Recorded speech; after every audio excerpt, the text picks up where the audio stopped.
Hello, my fellow page turners, and welcome back to the channel. I'm Matthew, the man with a hat who reads, and in this case, also watches movies, because as I've said before, I'm a huge movie person, and I recently saw The Black Phone. And since it was based on a short story, I figured I should talk about it here. I figured, why not? So, The Black Phone is a short story by Joe Hill. It was originally, well, you can find it here in this book. And there's a version that has the black phone cover that's out now. And reading the story, I really enjoyed it. Essentially, it's about a boy named Finn who has been locked up in a basement where other young boys have been killed by a man. And it's all that's in this room is this phone on the wall that is disconnected, but it rings with ghosts in the line. And these ghosts are kind of helping him along the way. So, fun fact on this, Joe Hill, when he originally wrote the story, thought it could be novel length, but he decided to just kind of focus it as a short story. The story is only like 19, 20 pages, something like that. I reread the story after I saw the movie because I wanted to do a video talking about it. And it is quite possibly one of the most faithful adaptions I have ever seen. And that's saying something, that they made an hour and 45-minute movie out of a 20-page story. There obviously was stuff added in, but everything added in makes it better. There are a few changes. In the story, Finn's sister is older, but I think they kind of made her younger in this movie version. They don't really specify, but she looks like she's younger than her brother. And they add in a subplot with her that she keeps having these dreams and visions about essentially where he is. And like she starts seeing like the other boys who have disappeared. She sees kind of what happened to them. Everybody thinks she's crazy. Her dad is very much against her having these dreams and visions. And it's really quite interesting. The suspense really builds with that. And we get a lot of time with Finn. There's a lot more different callers on the phone. I think in the story there's only like one or two.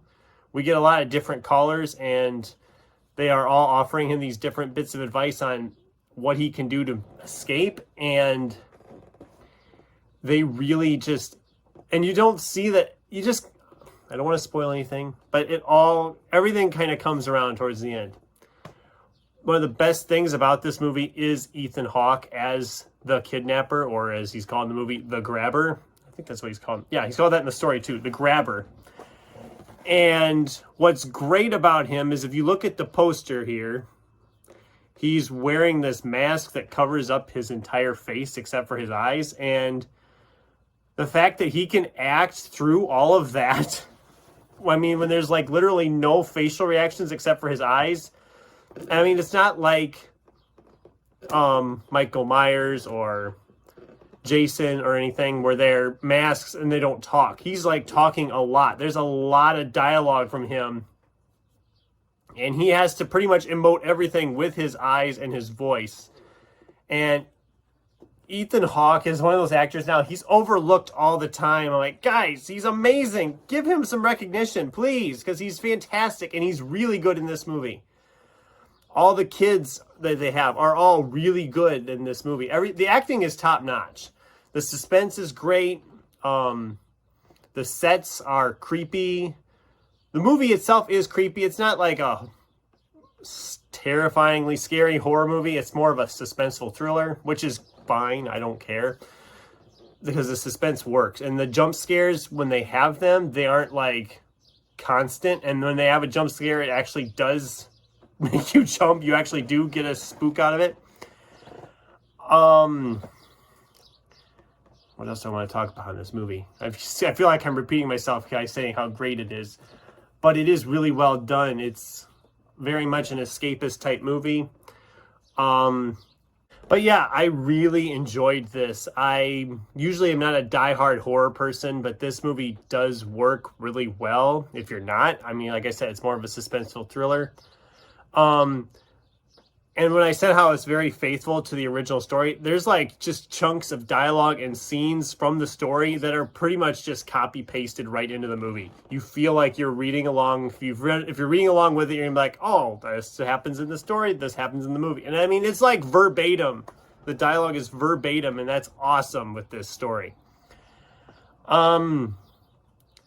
It does go a little, I mean, since they are padding it, there's stuff before the actual story where it starts up, and there's a little bit after where the story ends. But where the story ends, for those of you who've read the story, that does happen in the movie, and the afterword of that is unnecessary, but it does kind of just, it just ties things up a little nice. I don't want to spoil anything, but pretty much everything that happens in the story happens in the movie. So if you've read the story and they're like, oh, they're going to ruin it with the movie, no worries. They don't ruin it. They do a really good job.